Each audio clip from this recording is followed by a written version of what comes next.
Hello and welcome to the France 24 interview. Our guest today is the former Prime Minister of Pakistan, Imran Khan. He joins us from his residence in Lahore. He is on bail since May 13. He had been arrested a few days earlier while appearing in a court in a corruption case, prompting a wave of violent protests and arrests. Mr. Khan, thank you very much for being with us. Could we say that you're essentially under house arrest while other cases are pending? Put it this way, I'm isolated because all my top leadership is arrested. Over 10,000 of my workers have been arrested. Anyone who supports PTI is either arrested or has gone underground. So people are hiding now. So basically, I mean, I'm quite isolated right now. Right. This Friday, the Interior Minister announced that 33 of your supporters have been handed over to the army to face military trials on charges of attacking military installations in the aftermath of your arrest.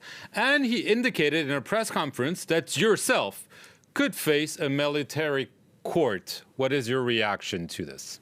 Well, first, let me talk about myself. There are 150 cases on me right now. And 4 of the cases were when I was in prison. For 4 days, they put me in prison. So what happened when I was in prison? I was completely cut off from everyone else. How was I involved in 4 criminal cases when I was in prison? So what is happening is that the government and the establishment are petrified that whenever there are elections, and this is election year in Pakistan, that my party will sweep the elections. So what they're trying to do is to get me out of the way, either in prison, and what they have done now is this complete crackdown on anyone who is a PTI's a supporter, anyone who gives funds to the party, the political workers. There's a complete unprecedented crackdown. People are in jails right now, including women. Never in our history have women been treated the way they have been. So therefore, the situation right now is that they are desperate to dismantle my party, which is PTI. And one of the tactics now they are using is our military courts, because normal courts find it very difficult to convict anyone on these false charges. So I get bail in every case because the cases are frivolous. But now this new tactic coming in of military courts, which basically means the end of our democracy. As you mentioned, over the past few days, several prominent members of your party have either left their position, quit, including 2 former ministers, Shireen Mazari, Fawad Chaudhry. Is this the beginning of the end of the PTI? I should add that the defense minister said that the government is considering a ban on your party for attacking the state. Well, first, let me explain what they are, the reason why they are trying to ban the party. What's the reason behind it? What happened was that when I was on bail, I was sitting in the precincts of the High Court in Islamabad, and the Rangers, which is the army, out of nowhere they came. They did a commando action. They beat up people around me. They beat up the staff of the High Court, and then they took me as if I was some sort of a terrorist. And it was all illegal. I was abducted. Now, when the images went out, there was going to be a reaction.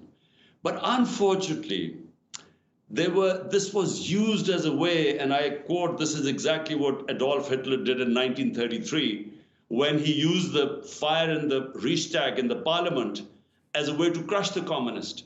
This is what they've done right now.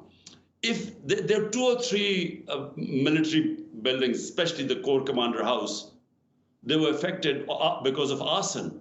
Well, take action against those people who were involved. How come all over Pakistan, anyone who's a PTI has been arrested? Over 10,000 people, how can you arrest 10,000 people? And anyone who had nothing to do with arson. So it was just a pretext to really demolish my party, dismantle my party. And that's what they're doing right now.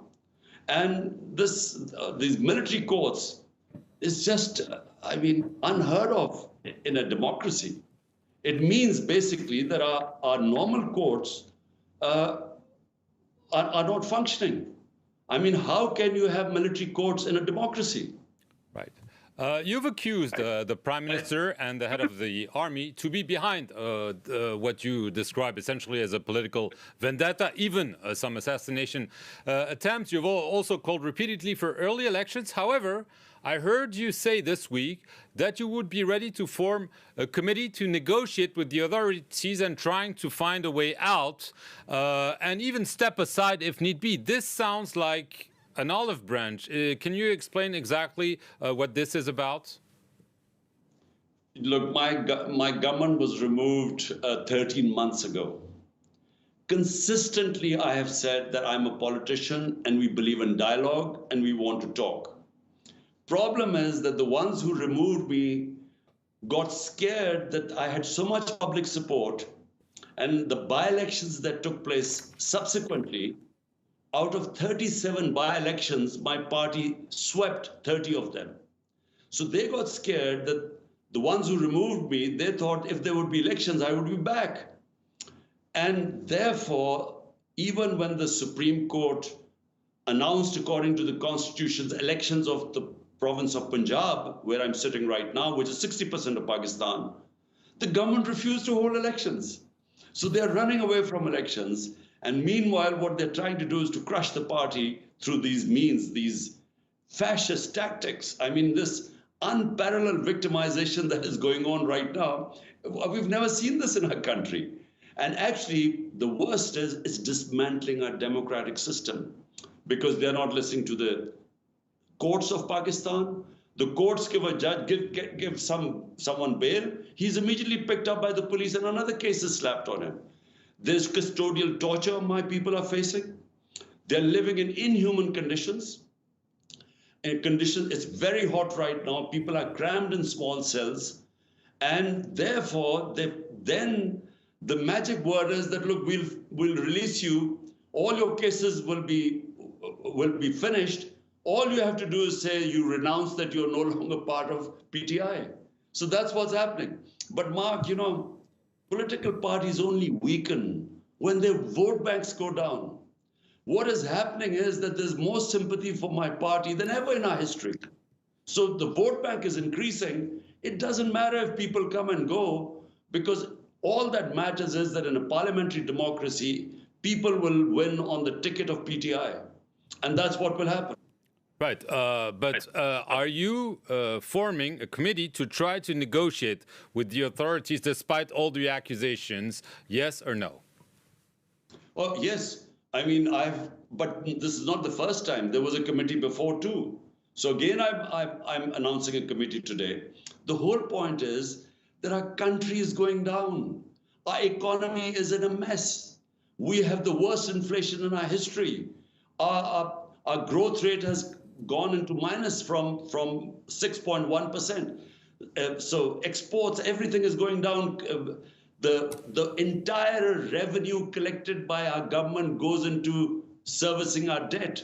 So we running our country on debts, on further loans. Therefore, my point is that right now, just to keep me out, the whole system is crashing. I mean, they're not holding elections. The courts, they don't listen to. The Constitution of Pakistan is discarded. So I'm saying that, look, why not hold talks and make me understand? If you think that I'm such a big threat to this country, well, on the negotiating table, make me understand. And if you don't want to hold the elections now in October, how does Pakistan benefit from that? Because our economy is sinking. Because there is no political stability, there will not be any economic stability. So all I'm saying is that let's sit down and talk rather than this victimization which is going on and the merciless persecution of my workers and all my senior leadership is in jail. They can only come out on one reason: if they renounce, if they leave my party. Right. Just an important point. You mentioned elections. You've called for early election. They're slated for October. From what you just say, I'm understanding that you could accept holding the elections on schedule, that is in October, and not necessarily continue to call for early elections. Is that correct, Imran Khan? Well, Mark, let me make you understand. If you dissolve, out of the 4 provinces, my party was in power in 2 of them, which is 70% of Pakistan.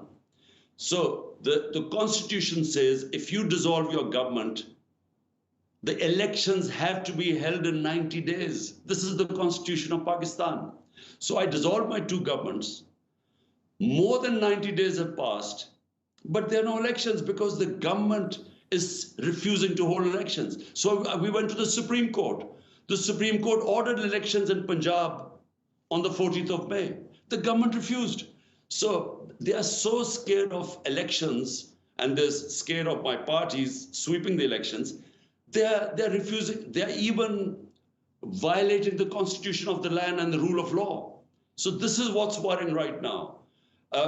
In the 2 provinces, according to constitution, there should have been elections. There are no elections. The main elections, the federal elections, are supposed to be held in October, which is fine, which is the government's prerogative. But my worry is they're not even going to hold elections in October if they think we are going to win. Right. Last question, Imran Khan. Obviously, you've claimed that there were attempts on your life. Do you feel safe right now at home, or if you have to go to court again?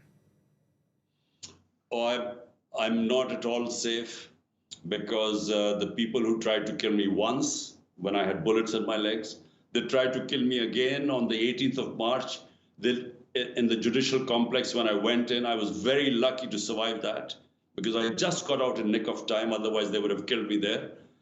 And my fear is that they know that even if I'm in jail, my party is going to sweep the elections. So I think that's why they will, I feel there will be another attempt. In any case, I don't feel safe because the government, which is supposed to protect you, they're trying to kill you. So obviously you don't feel safe. Imran Khan, that's all we have time for. I want to thank you very much for appearing on this edition of the France 24 interview from your home in Lahore in Pakistan. And thank you all for watching it.